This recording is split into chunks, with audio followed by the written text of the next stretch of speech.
भारत माता के, भारत माता के। आज के इस राज्य स्तरीय युवा महोत्सव के इस कार्यक्रम में मंचासीन, मंच पर विराजमान कैबिनेट में मेरे साथी, कैबिनेट मंत्री, युवा मामले एवं खेल विभाग और उद्योग विभाग के मंत्री कर्नल राज्यवर्धन सिंह राठौर साहब, हमारे इस युवा मामले एवं खेल विभाग के शासन सचिव भवानी सिंह जेठा जी, माननीय सचिव युवा मामले एवं खेल विभाग नीरज के पवन जी और मेरे सामने बैठे सभी भाई और बहनों, युवा साथियों और कुछ इसमें बैठे मेरे पूर्व युवा साथियों, क्योंकि युवा युवा ही रहता है। और आज का ये कार्यक्रम जिस तरह से आज पूरी दुनिया में हम सभी को पता है कि आज पूरी दुनिया में सनातन संस्कृति का परचम फहराने वाले हम सभी के प्रेरणा स्रोत स्वामी विवेकानंद जी की इस जयंती के अवसर पर, जिसे हम राष्ट्रीय युवा दिवस के रूप में मना रहे हैं, मैं आप सभी को बहुत बहुत शुभकामनाएं देता हूं। मैं भारतीय युवा शक्ति के प्रतीक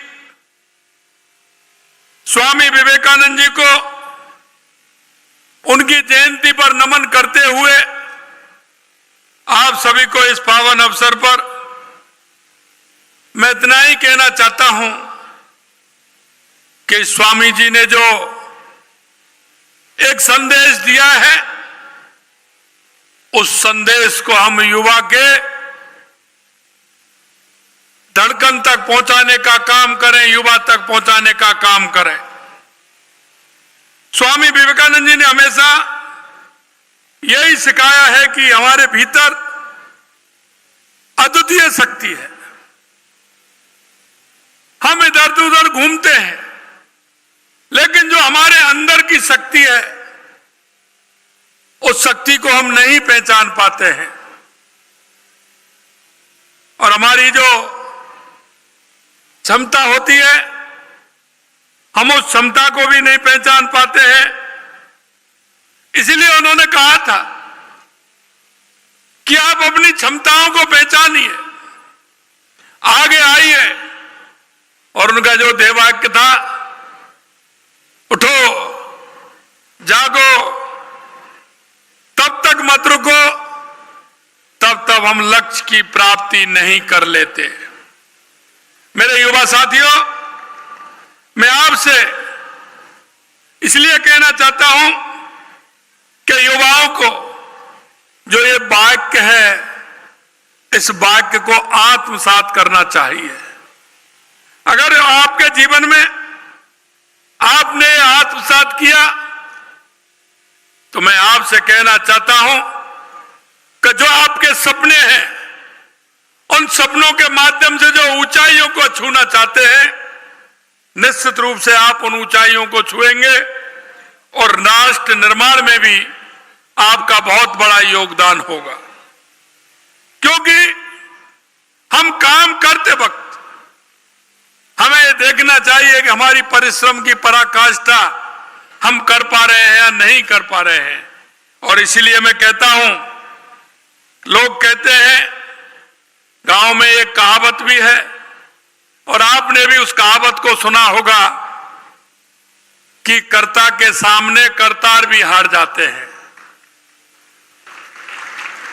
जिस व्यक्ति के मन में यह भाव पैदा होता है क्या मुझे करना है, उसमें भी कहा है, भगवान कृष्ण ने भी कहा है कि कर्म करना आपका काम है, उसके बाद सोचने की आवश्यकता नहीं पड़ेगी।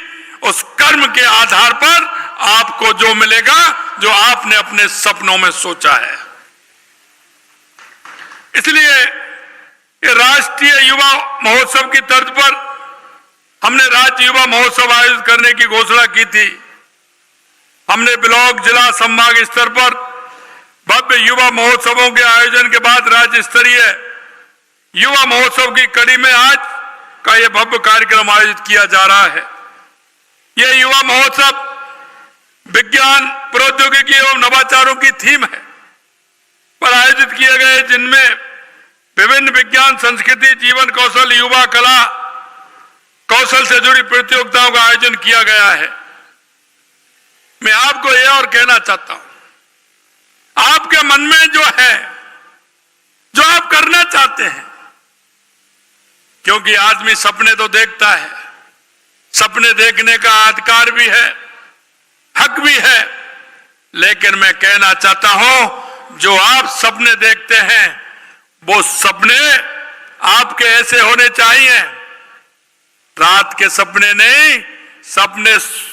सपने सोने में आते हैं, लेकिन सपना वो होता है जो आपको सोने नहीं देता, वो सपना होता है। और इसीलिए मैं कह सकता हूं कि उस सपने के आधार पर अगर आप कर्म को अपना आधार बनाएंगे तो निश्चित रूप से आप सफलता की सीढ़ियों पर चढ़ेंगे। मैं आपसे कला एवं संस्कृति, सामाजिक कार्य, विज्ञान, प्रौद्योगिकी, नवाचार, शिक्षा, कृषि, पर्यावरण, उद्यमिता, महिला सशक्तिकरण, स्वच्छता के उत्कृष्ट कार्यों के लिए युवा आइकॉन पुरस्कार प्राप्त करने वाले युवाओं को मैं हार्दिक बधाई और उनके उज्जवल भविष्य की कामना करता हूं। आज मैंने देखा है जिस तरह की प्रतिभा है, ये प्रतिभा आगे जाकर के आप देखेंगे, क्योंकि जिन युवाओं को, जिन विद्यार्थियों को जो सम्मान मिलता है वो उसके हुनर पर, उसकी मेहनत पर, उसको प्रोत्साहन करने के लिए मिलता है। अगर वो उससे प्रोत्साहन होकर के उनको एक नई दिशा मिलती है, मैं आपसे कहना चाहता हूं कोई सा भी क्षेत्र हो, क्षेत्र चुनने के लिए आप स्वतंत्र होते हैं। आप आसमान खाली होता है, सिर्फ आपकी उड़ान की आवश्यकता है कि आप कितनी उड़ान उड़ सकते हैं। राष्ट्रीय एकता दिवस पर रन फॉर यूनिटी, संविधान दिवस पर पदयात्रा, प्रदेश सरकार के कार्यकाल का 1 वर्ष पूर्ण होने के अवसर पर रन फॉर विकसित राजस्थान जैसी गतिविधियों में जिस तरह से युवा शक्ति का उत्साह दिखा, वह राजस्थान के समृद्ध भविष्य का शुभ संकेत भी है। मैं आपसे कहना चाहता हूं हमारे युवा के अंदर जो कौशल है, हमारे राजस्थान का व्यक्ति हमारे इस मरुभूमि का इतिहास रहा है, और इतिहास इसलिए रहा है, आपने ये शक्ति और भक्ति की धरती में ताकत देखी है। चाहे महाराणा प्रताप हो, महाराजा सूरजमल हो, त्याग की मूर्ति हमारी पन्ना धाय हो, भक्ति की मूर्ति मीराबाई हो, और पर्यावरण के लिए अपने को समर्पित करने वाली मां अमृता देवी हो। और वो मैं इस विश्वास के साथ कह सकता हूं कि जिन परिस्थितियों में हमारे प्रवासी राजस्थानी भाई देश के विभिन्न भागों में, प्रदेशों में गए, चाहे दुनिया के किसी देश में गए, उन्होंने अपना जज्बा और अपनी मेहनत के साथ हमारे इस राजस्थान का नाम रोशन करने का काम किया है। क्योंकि उन्होंने अपना काम जो चुना था, जो काम उन्होंने चयन किया था, उस काम के लिए उन्होंने मेहनत की थी, और उस मेहनत के आधार पर आज हमारा प्रवासी भाई पूरी दुनिया में अपने काम के हुनर से अपने आप में जाना जाता है। इसीलिए मैं कहना चाहता हूं युवा हमारे समाज के सबसे बड़े स्तंभ हैं। और हमारी सरकार यह सुनिश्चित कर रही है कि उनके पास हर संभव अवसर हो ताकि वे अपनी पूरी क्षमता का उपयोग कर सके। इसलिए पिछले 1 वर्ष में हमने कौशल विकास और रोजगार सृजन करने के लिए बहुत बड़ी पहल भी हमने की है। राष्ट्रीय शिक्षा नीति 2020 को प्रदेश में पूरी तरह से लागू करने में हम बालवाड़ी कौशल प्रशिक्षण आदि पर जोर दे रहे हैं। राजकीय महाविद्यालयों में स्नातक और स्नातकोत्तर स्तर की नई शाखाओं की शुरुआत की गई है ताकि हमारे विद्यार्थियों को व्यवसायिक और औद्योगिक आधार शिक्षा मिल सके। नई तकनीकी में अवसर सृजित करने के लिए अटल इनोवेशन स्टूडियो एंड एक्सीलरेटर स्थापित कर रहे हैं। एबीजीसी एक्सआर पॉलिसी के तहत हमने एनिमेशन, विजुअल इफेक्ट, गेमिंग एवं एक्सीलेंट रियलिटी जैसे क्षेत्रों में युवाओं के लिए अवसर के नए द्वार खोले हैं। 144 कैंपस प्लेसमेंट शिविर आयोजित कर 30,000 युवाओं को ट्रेन किया गया है। इसके साथ ही कैरियर वार्ताओं के माध्यम से 10,000 युवाओं को मार्गदर्शन प्रदान किया गया है। हमारे युवा स्टार्टअप एवं तकनीकी रोजगार में भी अपने कदम जमा सके, इसके तहत टेक भी कार्यक्रम शुरू किया गया है जो युवाओं को सीधे रोजगार के अवसर प्रदान करेगा। हमने स्टार्टअप लॉन्च पैड स्थापित किए हैं जिससे कि युवाओं को नए स्टार्टअप शुरू करने और अपनी नवाचार क्षमताओं को प्रदर्शित करने का अवसर मिलेगा। मैं आपसे कहना चाहता हूं, हमारे राजकीय महाविद्यालयों में 30% सीटें छात्राओं के लिए आरक्षित करने के लिए लघु सीमांत बटाईदार किसान खेतीहार श्रमिक बच्चों के लिए शुल्क माफ कर हम समावेशी विकास को साकार कर रहे हैं। मित्रों, मैं कहना चाहता हूं, स्टार्टअप फाउंडर्स और युवाओं के कौशल संवर्धन के लिए हम learn earn progress leave program की शुरुआत कर रहे हैं। हमारे प्रयासों से पिछले साल हमारे यहाँ 900 से ज्यादा स्टार्टअप पंजीकृत हुए हैं। हम इसके क्षेत्र में भी जा रहे हैं और आपने देखा होगा खेल के क्षेत्र में भी हमारी सरकार प्रयास कर रही है। हमारे लिए गौरव की बात है कि इस बार पेरिस ओलंपिक में, पैरा ओलंपिक में हमारे प्रदेश के 8 खिलाड़ियों ने भाग लिया। स्वर्ण, कांस्य सहित कुल 3 पदक जीतकर पूरे राज्य का सिर गर्व से ऊंचा किया।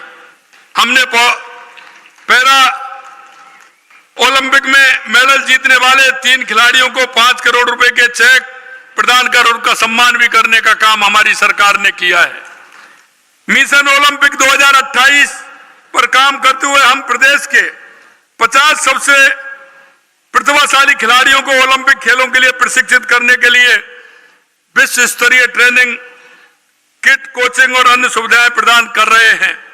खेलो इंडिया यूथ गेम्स की तर्ज पर प्रदेश में उपखंड, जिला और राज्य स्तर पर खेलो राजस्थान यूथ गेम्स का आयोजन किया जा रहा है। इसमें पारंपरिक स्वदेशी खेलों को भी शामिल किया गया है। नई खेल नीति तैयार की जा रही है जिसमें खेल के बुनियादी ढांचों के साथ विज्ञान, विश्लेषण, परामर्श और पोषण का समावेश होगा।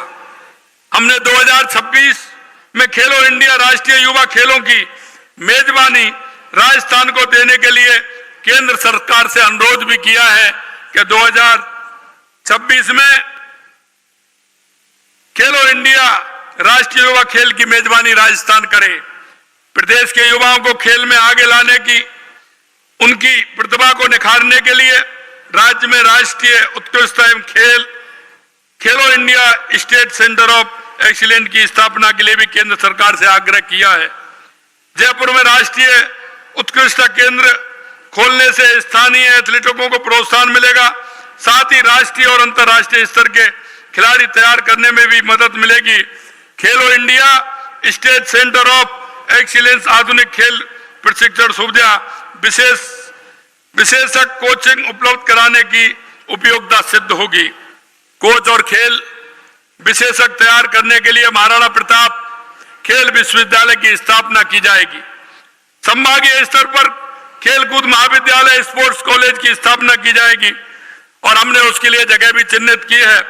जयपुर, भरतपुर, उदयपुर में आवासीय बालिका खेल संस्थान स्थापित किए जाएंगे। क्योंकि हमें पता है कि हमारी बहन भी हम किसी क्षेत्र में पीछे नहीं है। हमने हमारे बहनों के लिए भी हमने ये संस्थान आवासीय बालिका खेल इस संस्थान भी स्थापित करने की योजना हमने बनाई है। एक जिला एक खेल योजना, वन डिस्ट्रिक्ट वन स्पोर्ट योजना के तहत प्रत्येक जिले में प्रचलित खेलों की अकादमी स्थापित की जाएगी, क्योंकि जो हमारी प्रतिभाएं हैं वो हमारी प्रतिभा सामने आए, आगे आए, इसके लिए हमने हर जिले में उसका एक स्पोर्ट, एक खेल होगा। उस खेल के माध्यम से वो प्रतिभा आगे आएगी और हमारे प्रदेश का नाम रोशन करेगी। जयपुर में 15 करोड़ रुपए की राशि से खिलाड़ियों के लिए पुनर्वास की व्यवस्था लागू की जा रही है। ग्राम पंचायत स्तर पर ओपन जिम और खेल मैदान बनाने का कार्य प्राथमिकता से किया जा रहा है, क्योंकि जो हमारी प्रतिभाएं वो गांव और ढाणी से निकल करके आती है। अगर उनको मौका मिलेगा तो निश्चित रूप से वो अपने जिले का, अपने गांव का और अपने प्रदेश का नाम रोशन करेंगे। इसके लिए भी हमने कहा है कि हमारे उन गांव में भी खेलने की व्यवस्था हो। खेल जीवन बीमा योजना के तहत अंतर्राष्ट्रीय पदक विजेताओं को 25 लाख रुपए तक का दुर्घटना और जीवन बीमा कवरेज प्रदान करने का काम भी किया जाएगा। इस युवा महोत्सव के उद्देश्य यही है कि हम अपने युवाओं को उन रास्तों पर आगे बढ़ने के लिए प्रेरित करें जो उनके लिए उज्जवल भविष्य और राष्ट्र के लिए समृद्धि लाए। हम मिलकर राजस्थान को एक ऐसा राज्य बनाएं जहां हर युवा अपने सपने को साकार कर सके, अपने कौशल का भरपूर उपयोग कर सके और समाज के विकास में अपना योगदान दे सके। अपने युवाओं को यह विश्वास दिला सके कि उनके भीतर अद्वितीय शक्ति है जो समाज और राष्ट्र के प्रति योगदान देने के लिए सक्षम है। मुझे विश्वास है कि प्रदेश का हर युवा विकसित राजस्थान के संकल्प को साकार करने में इस शक्ति का पूरा उपयोग करेगा। और मैं कहना चाहता हूं, देश के यशस्वी प्रधानमंत्री नरेंद्र मोदी जी कहते हैं कि युवा आगे बढ़ेगा तो हमारा देश आगे बढ़ेगा, हमारी महिला आगे बढ़ेंगी तो हमारा देश आगे बढ़ेगा। और मैं आपको बताना चाहता हूं कि देश के यशस्वी प्रधानमंत्री नरेंद्र मोदी जी ने जो 4 जातियों का उल्लेख किया है, आप देखेंगे उन जातियों में कोई भी नहीं बचता है, सभी उसमें आते हैं। हमारा युवा, महिला, किसान और मजदूर। हमारी जो सरकार पंडित दीनदयाल उपाध्याय के अंत्योदय, भारत रत्न बाबा साहब भीमराव अम्बेडकर जी के अंत्योदय को लेकर के चलती है। और आपने देखा होगा जो अंतिम पायदान पर जो व्यक्ति खड़ा है, हम उसके कल्याण के लिए हमारी सरकार काम कर रही है। और मैं आपको बताना चाहता हूं मेरे भाई और बहनों, मुझे पता है युवा जब चलता है तो युवाओं के मन में क्या क्या कल्पना होती हैं, और युवा पढ़ाई करते करते जो सपने देखता है, मैं आपको यह विश्वास दिलाना चाहता हूं हमारी युवाओं के उत्थान के लिए हमारी सरकार कृत संकल्प है। आइए हमने अब ये भी हम करने जा रहे हैं कि युवाओं को, चाहे वो जिसने 10वीं क्लास पास की है, 10th क्लास पास की है और उसके साथ उसने डिप्लोमा कौन सा किया है, इसका भी हम उसका रजिस्ट्रेशन में जोड़ने वाले हैं। अगर 12th किया है तो उसने कौन सा डिप्लोमा किया है, उसको भी हम जोड़ने वाले हैं। अगर ग्रेजुएट है तो उसने कौन सा डिप्लोमा किया है, वो इसके साथ है, उसको भी जोड़ने वाले हैं। अगर पोस्ट ग्रेजुएट किया है तो उसने कौन सा डिप्लोमा किया है, उसके साथ भी जोड़ने वाले हैं। और इसके साथ साथ ही उसकी हॉबी किसमें है, उसकी रुचि किसमें है, इस तरह का पोर्टल बना करके हम हमारे राज्य के युवाओं को, क्योंकि आपने देखा है कि सरकार में जो हमने कहा है, हमारा जुलाई में हमारा बजट सत्र था और उस बजट सत्र में हमने कहा था कि हम युवाओं के उत्थान के लिए हमारी सरकार काम करेगी। और आपने देखा होगा हमने कहा कि 1 साल में हम 1 लाख युवाओं की भर्ती सरकारी नौकरियों के लिए करेंगे। 5 साल के अंदर 4 लाख सरकारी नौकरी के लिए हमने कहा था और हमने कहा 6 लाख रोजगार देने के अवसर प्रदान करेंगे, प्राइवेट तौर पर हम रोजगार देंगे। लेकिन मैं आपसे कहना चाहता हूं राजस्थान के माध्यम से जो आपने देखा है कि हमने पहले साल में किया है, लेकिन हम युवा के उत्थान के लिए काम कर रहे हैं। हमारे जिले में, हर जिले में हमने राइजिंग राजस्थान किया है। हमने डिस्ट्रिक्ट में भी इस तरह के काम किए हैं कि जिससे वहां भी रोजगार सृजित हो। और मैं आपसे कहना चाहता हूं, हमारे कई इस तरह की कंट्री है जिन्होंने हमारे यूथ को उन्होंने मांगा है, हमसे कहा है कि इस तरह के यूथ हमें चाहिए। हमने उनसे कहा है कि आप आइए, हमारे साथ समझौता करिए, और समझौता ये करिए कि आप अपना इंस्टीट्यूट यहां खोलिए, उसमें भाषाई ज्ञान दीजिए। आप हमारे यूथ से क्या करना चाहते हैं? हमारे राजस्थान के यूथ में बहुत टैलेंट है, आप जिस क्षेत्र में लेना चाहते हैं वहीं आपको मिलेगा, वहीं आपको मिलेगा। और इसीलिए हमने कहा कि हम हमारे यूथ को वहां नहीं भेजेंगे। आप आइए, अपनी यूनिवर्सिटी लगाइए, हमारे साथ साझा करिए, भाषाई ज्ञान लीजिए, यहीं टेस्ट लीजिए, यहीं उसका परीक्षा परिणाम निकालिए, और उसके बाद उसको लेकर के जाइए कि जिससे मेरा युवा किसी भी तरह से वापस नहीं आए, वहां रह करके उसको काम मिले। और हमारे टैलेंट की परख भी जब ही होगी जब हमारा युवा यहां से पूरी टैलेंटता के साथ वहां जाएगा। मित्रों, मैं कहना चाहता हूं, हमारे युवाओं ने जो सपने देखे हैं, निश्चित रूप से हम हमारे युवाओं के उन सपनों को पूरा करेंगे। और आप निश्चिंत रहिए, क्योंकि हमने आप में लिखा है कि आपकी रुचि क्या है, आपकी हॉबी क्या है। आप नौकरी करने वाले हैं, नौकरी देने वाले हैं, यह भी आपको विचार करना होगा। राजस्थान में नौकरी करने वालों की संख्या भी है, तो आप में से ऐसे टैलेंट भी हैं, आप में ऐसे हुनर वाले भी हैं जो नौकरी लेना नहीं, नौकरी देने के लिए भी तैयार रहना है, तैयार रहना है। आज के इस युवा दिवस के अवसर पर मैं पुनः उन सभी मेरे युवा भाई बहनों को पुनः बधाई देना चाहता हूं, और आप सभी लोग इस कार्यक्रम में आए, आपको भी देना चाहता हूं। और मेरे राजस्थान के युवाओं को भी आज मैं कहना चाहता हूं कि आपके लिए ये आसमान खाली है। राजस्थान की